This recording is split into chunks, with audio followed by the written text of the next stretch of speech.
Theft, smuggling, murder.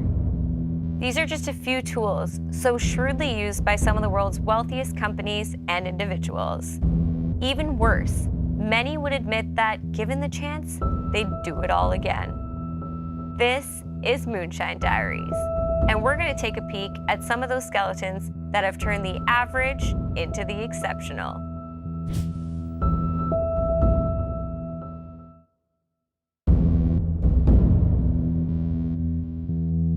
Canadian Club Whiskey, one of Canada's greatest sources of pride when it comes to the world of alcoholic beverages. But the alcohol industry wasn't the only industry that they impacted. In fact, some would argue that the darker and more dangerous part they played changed both Canada and the United States forever.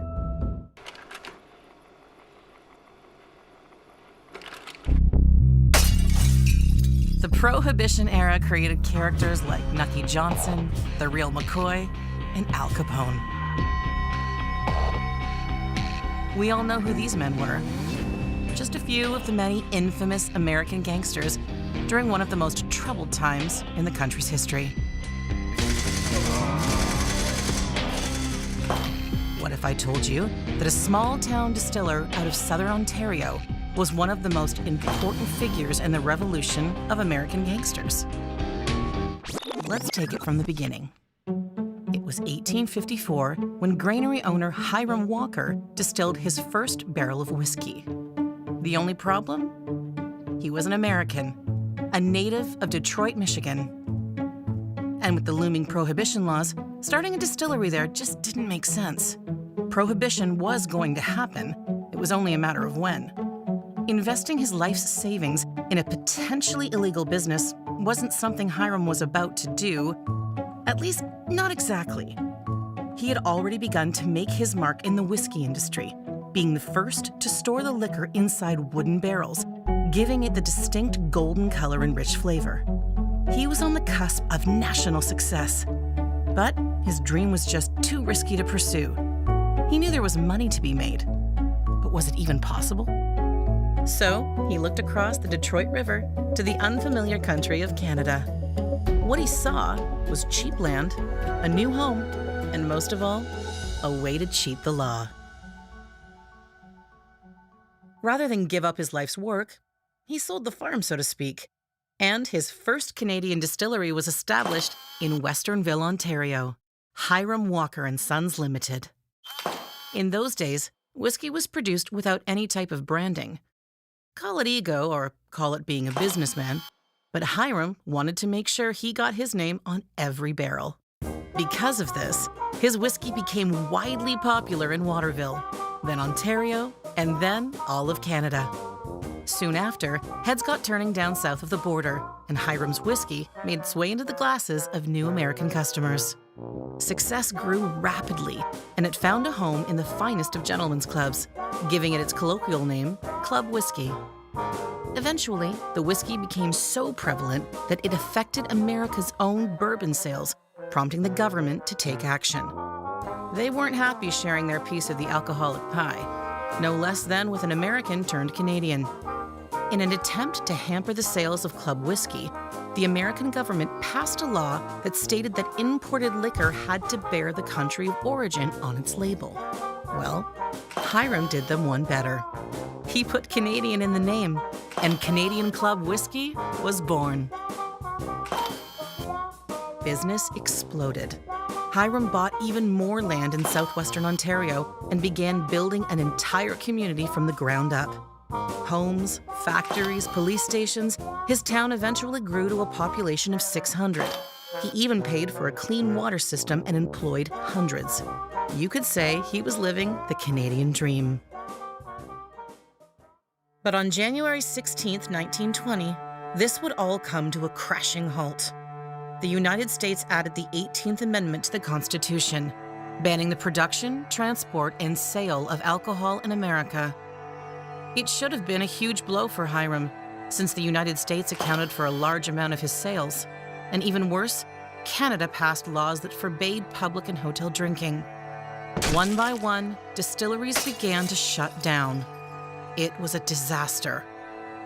Thousands were losing their jobs, and others were being locked up. Hiram should have felt sick to his stomach. He should have been, but he wasn't. He didn't even lose a blink of sleep. Nobody, only Hiram, saw that among all of the new laws, there was one gaping loophole. A loophole that would redirect the course of North American history, changing the lives of many people forever. Entered the most infamous American criminal of all time, Al Capone. Yes, him and his gang of rum runners became Canadian Club's top clients in the 20s and 30s and helped smuggle 75% of all the liquor brought into America at that time. Even though drinking laws were strict in Canada and outlawed in America, the Canadian laws said nothing about manufacturing and exporting. It was through this Windsor-Detroit passage that American gangsters took all of the risk bringing in a legal product, while Hiram Walker and Sons took none at all. Not many people today know about the role that Canada played in the revolution of American gangsters. People like Hiram Walker made a business partnership with one of the most dangerous men in American history, and he did it all simply to make a buck. Well, maybe just a bit more. While a case of Canadian Club would go for $15 in Quebec, American buyers would purchase a case for $120. Was Hiram Walker wrong for what he did? Or was he simply an opportunist? Who's to say? What we do know is that none of that matters, as Canadian Club whiskey will always be known as the unofficial whiskey of Prohibition. It's no secret that history doesn't often swing in the favor of women. And if you flip through the history books, you'll come across millions of women who are subject to the brutal life of prostitution. But what if I told you that one of the most controversial figures in the history of prostitution was a woman herself?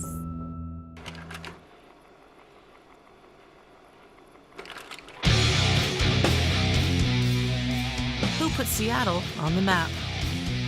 If you ask people today, the answer will more than likely be any of the major grunge bands of the early 90s. It was more than just music, it was a movement. And it put the sleepy community that eventually gave us Starbucks on the map.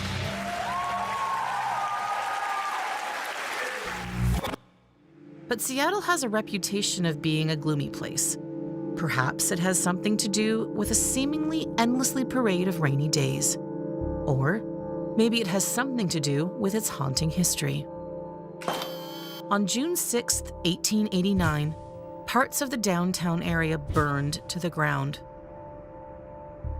But instead of clearing away the charred remains, they just built over them. To this day, you can still take tours of the Seattle Underground. But when and how did Seattle recover from this disastrous event? Did the banks rally behind the people? Or was it, thanks to the world's oldest profession? Enter Dorothea Georgine Emily Oben. Born in Germany in 1860, this young entrepreneur relocated to Seattle, Washington, 1 year before the tragic fire.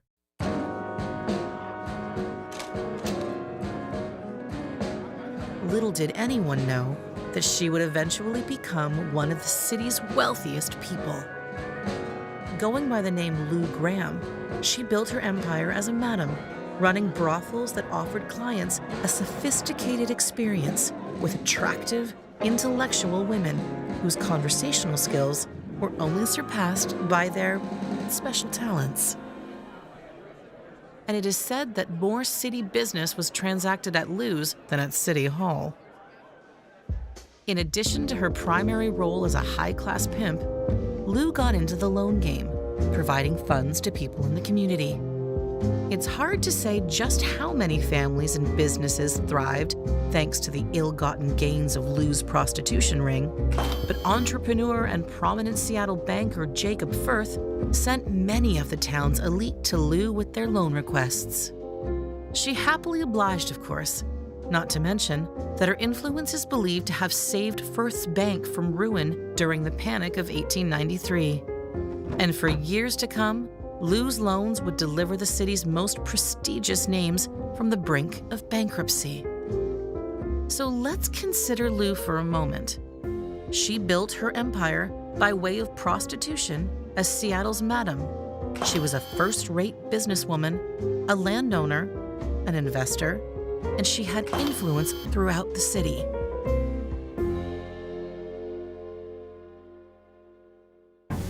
Upon her death in 1903, Lou was considered the richest woman in America at that time. Succumbing to syphilis, Lou died a childless spinster. All she left behind was a large fortune with nowhere to go, except back to Germany. It's been reported that Lou had a will requesting that her money be returned to her family back home.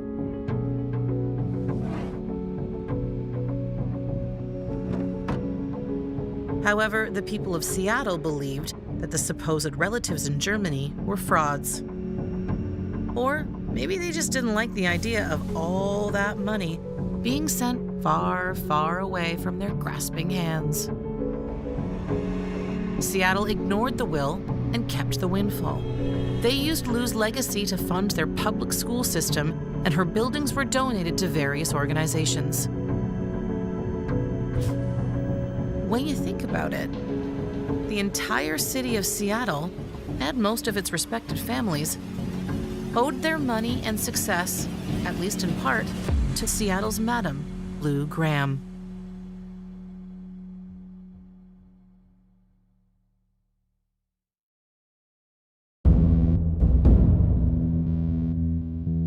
Hollywood actors are required to play all sorts of characters. Most of them pull from real-life experiences, but not all have a family history that's Oscar-worthy.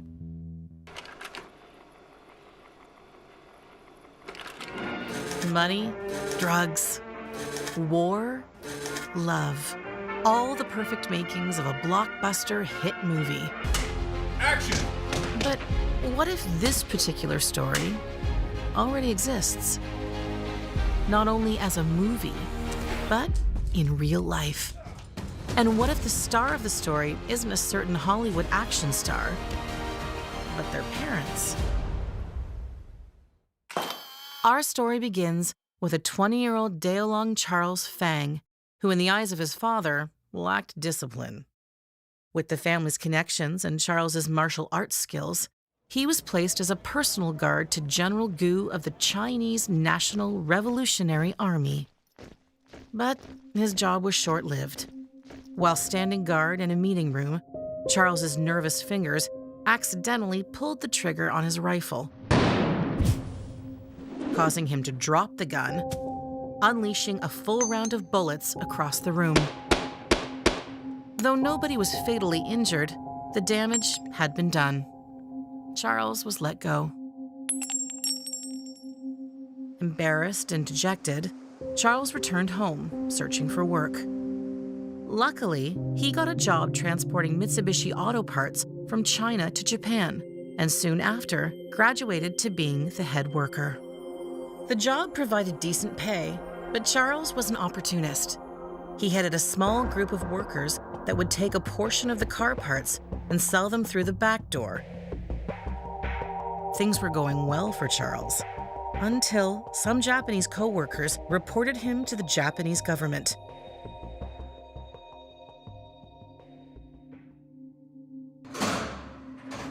Sending him off to a Japanese prison, where each day he was forced to watch other prisoners be executed. But in 1937, the Second Sino-Japanese War broke out.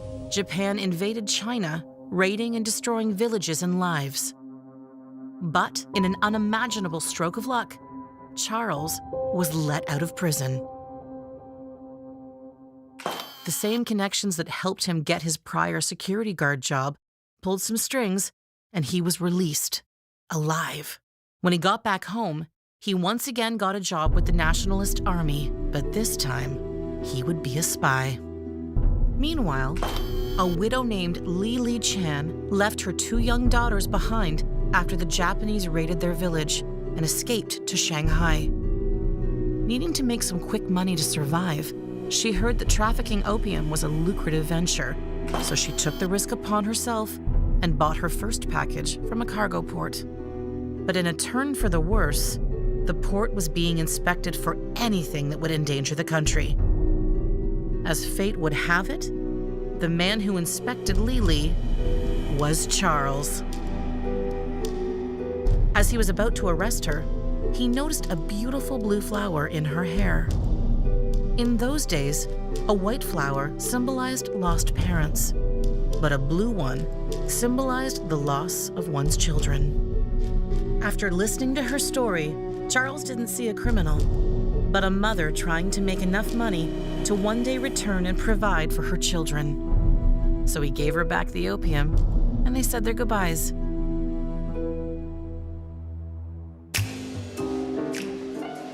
Li didn't stop there and found great success as a drug trafficker, making a small fortune. This life of crime was coming easily for her, so she rolled the dice, searching for the jackpot in a life of illegal gambling.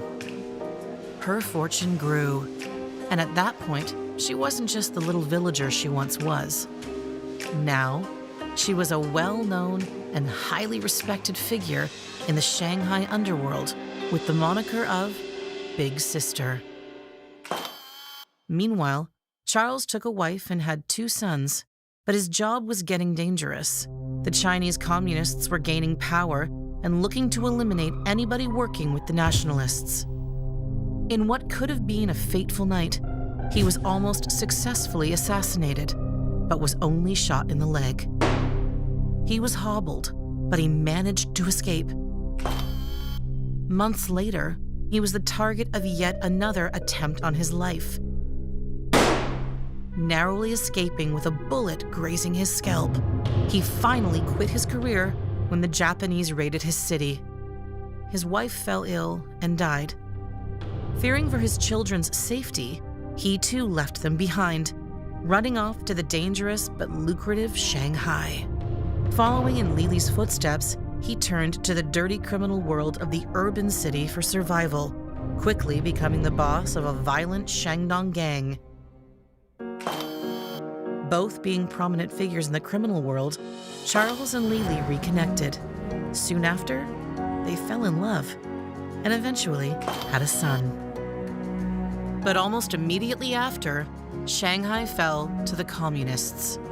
And in fear of his own safety, Charles changed his name and, with all of their dirty money, moved to the safe city of Hong Kong and began to work honest jobs. Charles became a chef at the French embassy, and Li worked as a maid. But even then, Charles' past as a nationalist spy put him and his family in grave danger. Hong Kong just wasn't far enough. So he moved to Australia and worked for the embassy there. Li followed soon after. Once again, they were forced to leave behind their child, as they knew he would be in good hands with a trusted guardian, and without any affiliations to his criminal parents. This child grew up with intense martial arts training while receiving money from his estranged parents. This little boy would grow up to be Jackie Chan. For most of his life, he resented his mother and father for never being a part of his life. And it wasn't until 2005 that Charles finally decided he would tell him the full truth. All of the resentment and anger he had towards them was relinquished. He finally understood the whole picture and could find closure and forgive them. And although they both have passed away since then, Jackie will forever be grateful for the dark and crooked past they had to endure so that he could live a privileged life and become the worldwide superstar that he is today.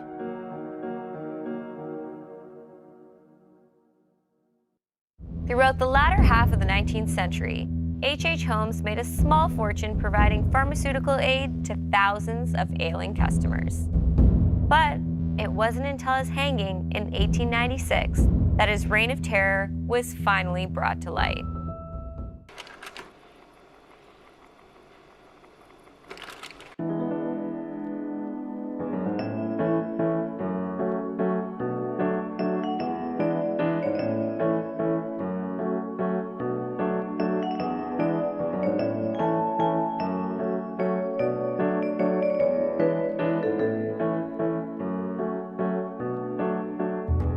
If you traveled to Chicago in the late 1800s and found yourself in need of medicine, there's a good chance you may have run into him. Meet H.H. Holmes, a handsome and charming man, at least charming enough to not only marry once, but 3 times.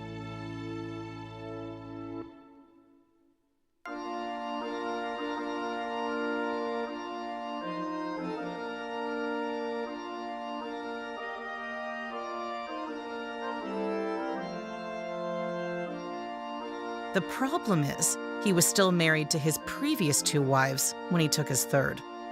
And the witness at this 3rd wedding was, of course, his mistress. But perhaps looks and charm are necessary job requirements if you're going to spend your life conning people. Unfortunately for many of Holmes' victims, his ambitions ran much, much darker than run-of-the-mill bait and switch or bigamy. H.H. Holmes, the man dubbed America's first serial killer, operated a pharmacy on the 1st floor of his now infamous murder castle. The imposing structure, sitting at the corner of 63rd and Wallace, took up the entire block. Only 3 stories high, the mixed-use building consisted of shops, rooms that were rented out to travelers. And, of course, his torture chambers.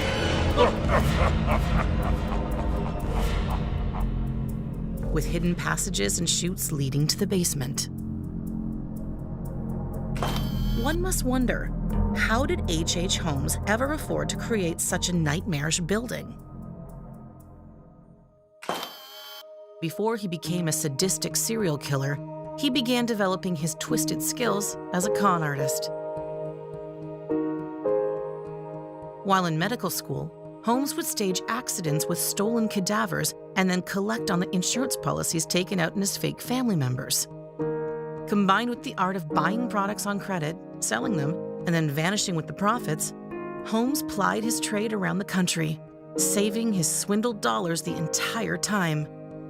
Eventually, he settled in the Chicago area, where he took a job working at a local drugstore owned by Dr. Elizabeth Holden and her husband, who was dying of cancer.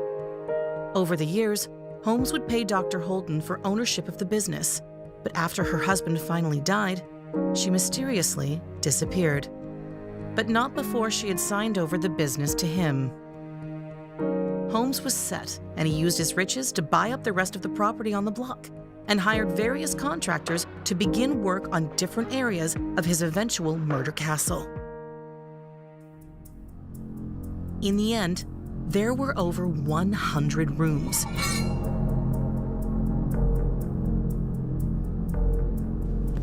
Most of which were used and promoted as temporary living quarters for young, single women. A boarding house.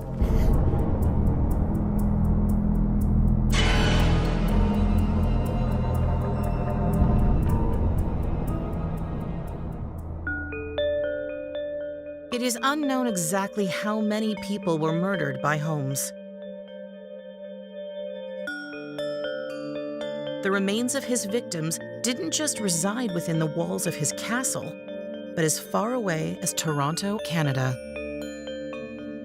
Holmes was only able to bring his dream house to life thanks to a number of diabolical money-making schemes. To pull off what he did, It took lots of money. Holmes used shady practices to make his horrific fortune, a fortune which allowed him to turn his demented dreams into a terrifying reality.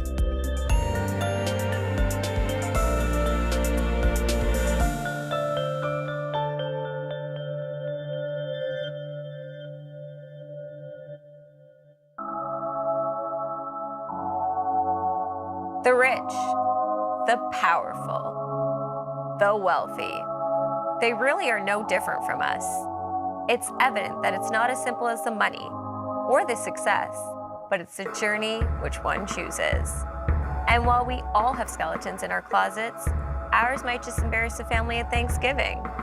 Theirs have become the basis for 10 lifetimes of dirty money and tainted success. It begs the question, doesn't it? How would your life be different today if one of your ancestors had a dirty diary?